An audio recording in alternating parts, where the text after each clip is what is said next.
Bismillahirrahmanirrahim. Assalamualaikum warahmatullahi wabarakatuh.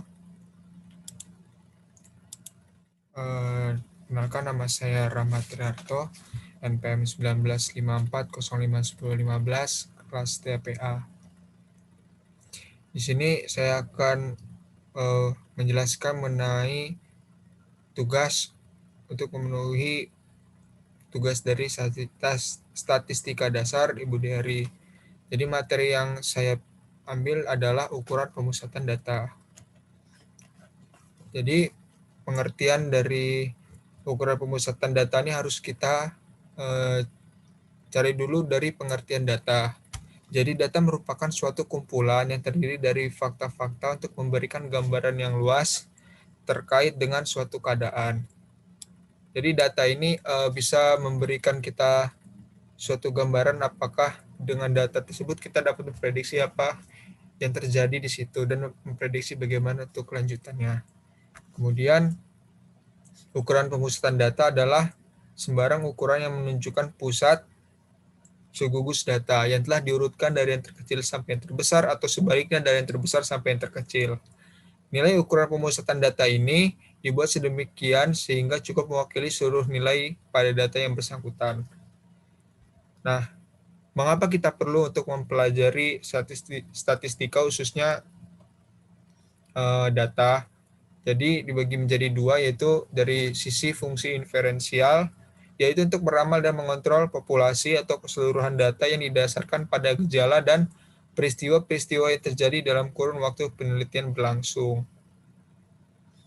Jadi kita bisa mengontrol suatu data atau kita dapat meramal atau memprediksi selanjutnya apa yang akan terjadi berdasarkan dengan data yang telah kita peroleh. Kemudian yang kedua yaitu fungsi deskriptif, untuk memahami, menerangkan, dan mendeskripsikan suatu peristiwa ataupun data yang dikumpulkan dalam suatu penelitian dan penyelidikan. Jadi dari data-data yang sudah kita kumpulkan, kita bisa mengetahui apa sebenarnya yang terjadi, bagaimana hal ini dapat terjadi, dan bagaimana kita dapat menjelaskan maksud dari data yang telah kita peroleh tadi. Nah, ukuran pemusatan data ini dibagi menjadi tiga, yaitu mean, modus, dan median. Mean itu artinya pengertiannya yaitu nilai rata-rata suatu data. Kemudian modus adalah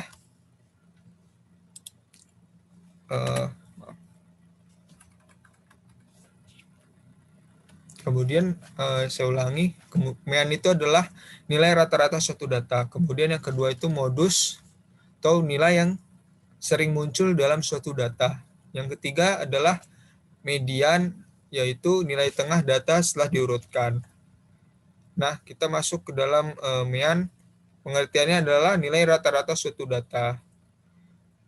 Jadi misalnya ada beberapa data itu kita ambil itu, kita jumlahkan semuanya, dibagi dengan ada berapa data yang ada di situ. Sebagaimana yang terlihat dari screen, rumus mean jadi dibagi menjadi dua, data tunggal dan data berkelompok. Kalau data tunggal itu dia tunggal hanya dari satu sampel kejadian. Kalau data berkelompok itu dari berbagai kelompok. Nah,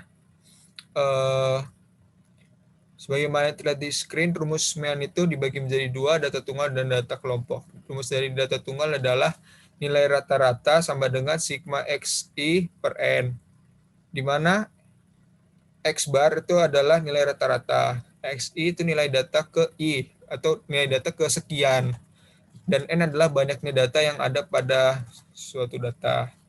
Kemudian data kelompok, x bar sama dengan sigma fi xi per sigma fi.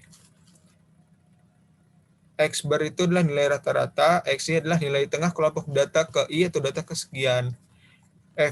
Fi adalah frekuensi kelompok data ke i atau kesekian. Contoh, kita masuk ke dalam contoh soal mean, contoh soal data tunggal. Diketahui sebuah data 78966781096. Tentukan mean dari data tersebut. Jawabannya sebagaimana yang tadi sudah terlihat di rumus, bahwa 7 jumlahnya dibagi dengan ada berapa data yang ada pada sebuah data tersebut. Jadi cara penjelasannya itu 7 ditambah 8 tambah 9 tambah 6 tambah 6 tambah 7 tambah 8 tambah 10 tambah 9 tambah 6 dibagi dengan jumlah datanya ini ada 10. Jadi 76 dibagi 10. Jadi MIAN-nya adalah 7,6. Kita masuk ke soal berikutnya. Contoh soal data berkelompok.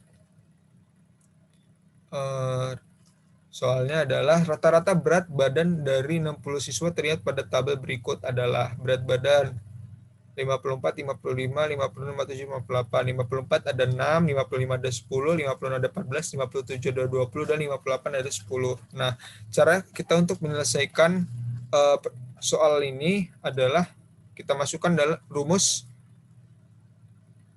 data berkelompok tadi. X bar sama dengan sigma FI XI per sigma FI. 54 dikali dengan 6, ditambah 55, 10 ditambah 56 dikali 14 tambah 57 dikali 20 ditambah 58 dikali 10 per 6 tambah 10 tambah 14 tambah 20 tambah 10. Kemudian sedemikian rupa ditambahkan, sudah dikalikan dulu, jadi 324 tambah 550 tambah 784 ditambah 1140 ditambah 540 dibagi dengan 60. Jadi setelah dijumlahkan hasilnya 3.378 per 60. Jadi MIAN dari 60 siswa tersebut, rata-rata berat badan dari 60 siswa tersebut adalah 56,3. Kita lanjut ke median. Median itu adalah nilai tengah data setelah data tersebut diurutkan. Jadi data itu diurutkan terlebih dahulu untuk ditentukan nilai tengahnya. Untuk data tunggal, rumus mediannya X1 XN per 2 untuk N yang ganjil. Kemudian untuk N yang genap, rumusnya XN per 2 ditambah XN per 2 plus 1 per 2. Dengan keterangan med itu nilai median. XN per 2 itu adalah data ke N dibagi 2. X dalam kurung N per 2 tutup kurung tambah 1 tutup kurung. Itu maksudnya adalah data ke N per 2 ditambah 1. Kemudian rumus data kelompok, median sama dengan TB tetap di bawah ditambah N per 2 minus F kumulatif dibagi FI dikali dengan K. Dengan keterangan med itu nilai median, TB itu tepi bawah kelas median, N itu balik dari data, F itu adalah frekuensi kumulatif sebelum kelas median. FI itu adalah frekuensi kelas median dan K adalah panjang kelas. Lanjut, contoh soal median untuk data tunggal, rumus sudah ada tertera dalam screen. Soalnya adalah median dari data 5, 4, 11, 10, 9, 9, 5, 6, 7 adalah, cara untuk mengerjakan soal ini adalah kita urutkan terlebih dahulu dari data yang ada pada soal dengan urutan 4, 5, 5, 6, 7, 9, 9, 10, 11. Baru kita dapat menentukan mediannya. Median sama dengan X 1 per 2 dalam kurung N plus 1.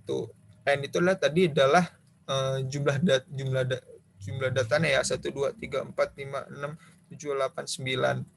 Nah, 9 ditambah 1 itu kan 10, 10 bagi 2 jadi X5. Nah, 5 ini bukan hasilnya 5, tapi adalah data kelima. Median berada pada data kelima yaitu 7. Jadi kita misalnya udah dapat 5 itu bukan 5 jawabannya, dari kiri itu kita hitung data kelima 1, 2, 3, 4, 5. Nah, dapatlah 7. Lanjut. Untuk data kelompok, median dari data pada tabel di bawah ini adalah skor 3, 4, 5, 6. 3 ada 2 orang, 4 ada 6 orang, 5 ada 4 orang, 6 ada 2 orang. Nah, cara mengerjakan itulah banyaknya data itu dihitung dulu N-nya, yaitu 2 tambah 6 tambah 4 tambah 2 jadi 12 kita dapat N-nya. Terus itu kita dapat cari mediannya sama dengan setengah X N per 2 ditambah X N per 2 plus 1. Dapatlah median setengah X7 plus X8. Kita urutkan tadi itu, dapatlah data ke-7 itu 4 dan data ke-8 4. Kita harus menentukan nilai tengahnya lagi karena ini genap. Jadi median sama dengan setengah 4 tambah 4 jadi 4. Jadi mediannya 4. Kemudian kita ke modus. Pengertian adalah nilai yang paling sering muncul dalam suatu data. Jadi modus ini adalah bilangan yang dari banyaknya data itu paling sering muncul dari suatu data tersebut. Nah, untuk data tunggal rumusnya adalah tinggal kita cari saja dari data tersebut nilai yang paling sering muncul. Kemudian untuk data kelompok, rumusnya adalah MO sama dengan TB ditambah D1 dalam kurung D1 per D1 plus P2, D2 tutup kurung dikalikan dengan K atau panjang kelas. Dengan keterangan MO adalah modus data kelompok, TB adalah tepi bawah kelas modus, D1 adalah frekuensi kelas modus dikurangi frekuensi kelas sebelumnya, D2 adalah frekuensi kelas modus dikurangi frekuensi kelas sesudahnya, K adalah panjang kelas. Contoh soal modus adalah soal modus data tunggal. Ini adalah soal modus dari data tunggal. 10 orang siswa dijadikan sebagai sampel dan diukur tinggi badannya. Hasil pengukuran tinggi badan adalah sebagai berikut. 172, 167, 180, 170, 169, 160, 175, 165, 173, dan 170. Nah, tentukanlah modus tinggi badan siswa. Nah, kita tidak perlu diurutkan atau tidak perlu apa, kita tinggal melihat data mana yang angkanya paling sering muncul. Jika kita lihat dari data-data ini, nah, dari angka yang paling sering muncul adalah 170. Yang lain tuh muncul tapi hanya ada satu, tidak ada yang ganda. Jadi modus tinggi badan siswa ada 170. Kita ke soal berikutnya, contoh soal modus data berkelompok. Berikutnya adalah nilai statistik mahasiswa jurusan ekonomi sebuah universitas. Kelas interval 51 sampai 55 ada 5, 56 sampai 60 ada 6, 61 sampai 65 ada 14, 66 sampai 70 ada 27, 71 sampai 75 ada 21, 76 sampai 80 ada 5, 81 sampai 85 ada 3. Nah, soalnya adalah berapakah modus nilai statistik mahasiswa tersebut. Kita tidak bisa melihat seperti tadi, tinggal kita lihat mana yang paling sering muncul karena ini datanya banyak untuk berkelompok.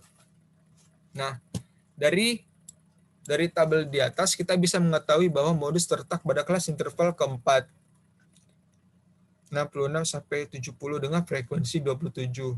Karena kelas tersebut memiliki frekuensi terbanyak atau 27. Batas bawah kelas tersebut adalah 66,5. Kemudian frekuensi kelas sebelumnya adalah 14. Frekuensi kelas sesudahnya ada 21. Panjang kelas interval sama dengan 5. Sama dengan 5. B1 sama dengan FM minus 1, 27 minus 14 sama dengan 13. B2 sama dengan FM minus FM plus 1, 27 minus 21 sama dengan 6. Nah, barulah kita dapat menghitung modus dari statistik mahasiswa tadi dengan menggunakan rumus tadi, yaitu MO disama dengan B ditambah B1 per B1 plus B2 dikali P. Kalau yang tadi kan D1 per D1 plus D2 dikali K. Ini hanya berbeda hurufnya saja, tapi konsepnya sama. 65,5 ditambah 13 per 13 plus 6 dikali 5 sama dengan 65,5 ditambah 3,42 68,92. Sekian yang bisa saya jelaskan melalui video ini. Kurang lebihnya saya mohon maaf. Pada Allah saya mohon ampun. Bila taufiq wal hidayah. Wassalamualaikum warahmatullahi wabarakatuh.